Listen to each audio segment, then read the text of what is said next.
Assalamualaikum warahmatullahi wabarakatuh. Perkenalkan, nama saya Pinkan Umari dengan NIM 08051382328110. Di sini saya akan menjelaskan materi tentang valuasi ekonomi. Di sini saya telah membuat sebuah PPT yang dimana memahami valuasi ekonomi, pengukuran nilai sumber daya alam dan lingkungan, membuka wawasan tentang nilai ekonomi tersembunyi dari alam untuk pembangunan berkelanjutan. Apa itu valuasi ekonomi? Valuasi ekonomi adalah proses pengukuran nilai ekonomi dari sumber daya alam dan dasar lingkungan yang seringkali tidak terlihat dalam pasar biasa. Dengan valuasi ini kita dapat mengungkap manfaat ekonomi yang tersembunyi dari ekosistem dan lingkungan hidup, sehingga pengelolaan sumber daya menjadi lebih bijaksana berkelanjutan.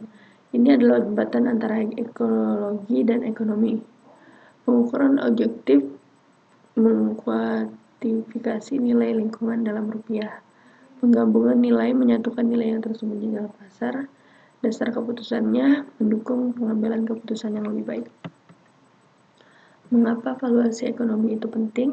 Dalam banyak kebijakan dan keputusan pembangunan, aspek lingkungan sering diabaikan karena tidak memiliki harga pasar yang jelas. Valuasi ekonomi membantu memasukkan nilai lingkungan ke dalam perhitungan ekonomi, sehingga biaya kerusakan dan manfaat konservasi dapat dihitung secara objektif.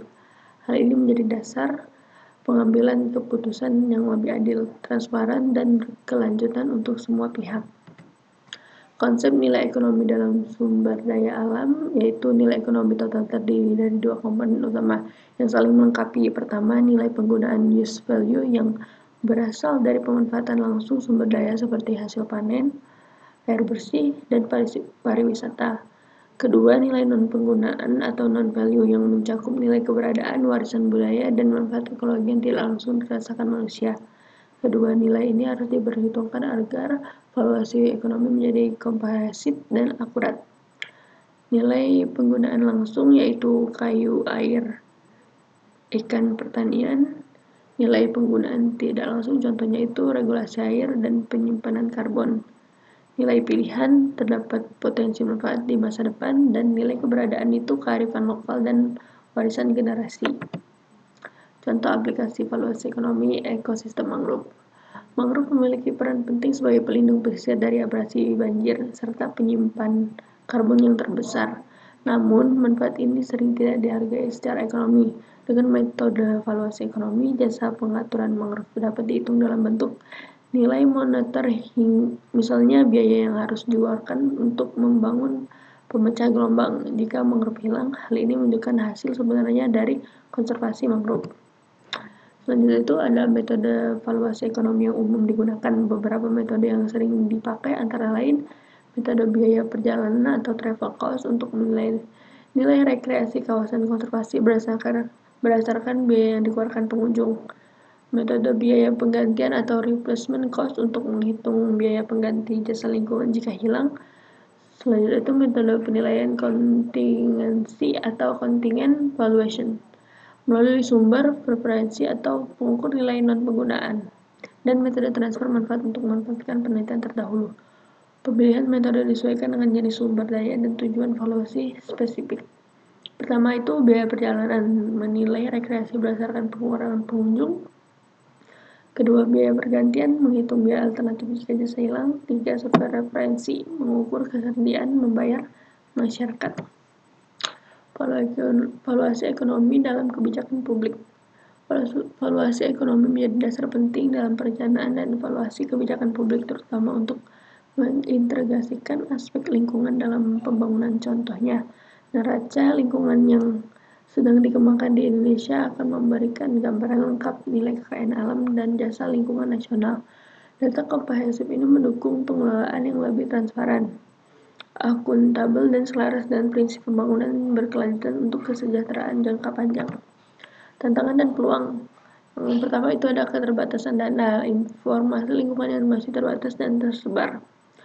Yang kedua, teknologi berkembang, yaitu satelit dan AI membantu mengumpulkan data lebih akurat. Yang ketiga, Kesadaran meningkat, masyarakat lebih memahami nilai lingkungan. Meskipun valuasi ekonomi sangat bermanfaat, masih banyak tantangan seperti keterbatasan data lingkungan, kurangnya pemahaman masyarakat terhadap konsep valuasi, dan kompleksitas penghitungan non-penggunaan. Namun, dengan kemajuan teknologi geososial dan kesadaran lingkungan yang terus meningkat, valuasi ekonomi dapat menjadi alat strategis yang powerful untuk mendorong pembangunan berkelanjutan dan konservasi sumber daya alam yang lebih efektif.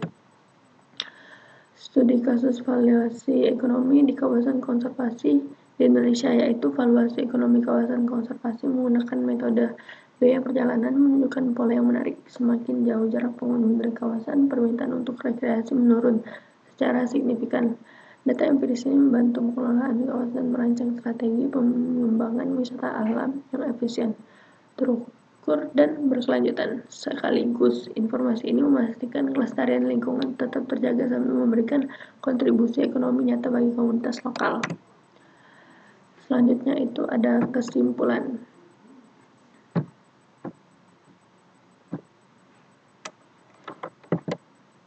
Valuasi ekonomi membuka mata kita terhadap nilai nyata sumber daya alam dan lingkungan selama ini tersembunyi. Dengan memahami pengaplikasian valuasi ini secara konsisten, kita dapat membuat keputusan lebih bijak berdasarkan data. Pendekatan ini melindungi lingkungan dari degradasi sambil memastikan manfaat ekonomi yang adil bagi generasi sekarang dan mendatang. Investasi dalam valuasi ekonomi adalah investasi untuk masa depan yang berkelanjutan dan sejahtera bagi semua. Kesimpulannya itu, yang pertama, keputusan lebih baik berbasis nilai nyata lingkungan. Kedua, keberlanjutan melindungi sumber daya alam. Dan ketiga, keadilan manfaat ekonomi untuk semua generasi. Saya akhiri. Assalamualaikum warahmatullahi wabarakatuh.